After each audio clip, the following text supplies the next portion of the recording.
ഞാൻ doctor Sandra, dentist ആണ്. നമ്മൾ ബ്രഷ് ചെയ്യുമ്പോൾ ബ്ലഡ് കാണാം. അത് പലരുടെയും പ്രശ്നമാണ്. അപ്പോൾ പേഷ്യൻസ് പറയാറുണ്ട്, ബ്ലഡ് കാണുന്നുണ്ട് ഡോക്ടറെ ബ്രഷ് ചെയ്യുമ്പോൾ, പക്ഷെ ഞങ്ങൾക്ക് വേദന ഉണ്ടാവാറില്ല, അതുകൊണ്ട് ഞങ്ങൾ അത് കാര്യമാക്കിയിട്ടില്ല. അപ്പൊ ഞാൻ അതിനെപ്പറ്റിയാണ് ഇന്ന് പറയാൻ പോകുന്നത്. നമുക്ക് ബ്ലീഡിങ് ഗംസ് പല കാരണം കൊണ്ടും ഉണ്ടാവാറുണ്ട്. ഒന്നാമത്തെ കാര്യം മോണരോഗം. മോണരോഗം എന്ന് പറഞ്ഞു കഴിഞ്ഞാൽ ഞാൻ പറഞ്ഞിട്ടുണ്ടായിരുന്നു പഴയ വീഡിയോയിൽ, നമ്മുടെ പല്ല് കറക്റ്റായി നമ്മൾ ബ്രഷ് ചെയ്തില്ലെങ്കിൽ അതിന്റെ മേലെ ഒരു പ്ലാക്ക് എന്ന് പറഞ്ഞൊരു ലെയർ ഫോം ചെയ്യും എന്ന് ഞാൻ പറഞ്ഞിട്ടുണ്ടായിരുന്നു. അപ്പൊ ഈ പ്ലാക്ക് എന്ന് പറഞ്ഞ ലെയറിൽ ഫോം ചെയ്യുമ്പോൾ അതിലെ ബാക്ടീരിയാസ് നമ്മുടെ മോണയിലോട്ട് ഇറങ്ങിയിട്ട് മോണ വീക്കം ഉണ്ടാക്കും. മോണരോഗങ്ങൾ അങ്ങനെയാണ് ഉണ്ടാവുന്നത്.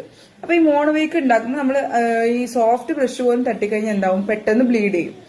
അപ്പൊ ഒന്നാമത്തെ കാര്യം മോണരോഗം. രണ്ടാമത്തെ കാര്യം എന്ന് പറഞ്ഞു കഴിഞ്ഞാൽ നമ്മുടെ സിസ്റ്റമിക് ഡിസീസസ് എന്ന് പറയും. എന്ന് വെച്ച് കഴിഞ്ഞാൽ നമ്മുടെ ഈ ഡയബറ്റിക് ആയവര് അല്ലെങ്കിൽ ഹോർമോണൽ ചേഞ്ചസ് ഉള്ള ആൾക്കാരിലൊക്കെ പെട്ടെന്ന് ബ്ലീഡിംഗ് ഗംസ് കാണാറുണ്ട്. അതേപോലെ പ്രഗ്നൻസിയിലൊക്കെ നമ്മൾ ബ്ലീഡിംഗ് ഗംസ് ഉണ്ടാവാറുണ്ട്. പിന്നെന്ന് പറഞ്ഞു കഴിഞ്ഞാൽ ഹാർഡായിട്ട് ബ്രഷ് ചെയ്യുമ്പോൾ നമ്മൾ ആ മോണയിലൊക്കെ തട്ടിച്ചൊക്കെ ചിലർ ബ്രഷ് ചെയ്യില്ലേ, അങ്ങനെ ബ്രഷ് ചെയ്യുമ്പോൾ ബ്ലീഡിംഗ് ഗംസ് ഉണ്ടാവാറുണ്ട്. പിന്നെ അതേപോലെ തന്നെ ആസ്പിരിൻ, സൈക്ലോസ്പോറിൻ അങ്ങനത്തെ മെഡിസിൻസ് കഴിക്കുന്നവർക്കും വേഗം മോണയിൽ നിന്ന് ബ്ലഡ് വരാറുണ്ട്. പിന്നെ അപ്പൊ ഇത് നമ്മൾ ഇങ്ങനെ കണ്ടു കഴിഞ്ഞാൽ നമ്മൾ കാര്യമാക്കാതിരിക്കരുത്. കാരണം നമ്മൾ ഈ ബാക്ടീരിയ ഓൾറെഡി നമ്മുടെ മോണയിലോട്ട് എത്തിക്കഴിഞ്ഞാൽ പതുക്കെ അത് നമ്മുടെ മോണയുടെ ഉള്ളിലെ എല്ല്, സോക്കറ്റ്, പല്ലിരിക്കുന്ന സോക്കറ്റ് എല്ലിലാണല്ലോ പല്ലിരിക്കണം. അപ്പൊ ആ സോക്കറ്റിലോട്ട് ഇറങ്ങിയിട്ട് ഈ എല്ലിനെയും അത് എഫക്ട് ചെയ്യാൻ തുടങ്ങും.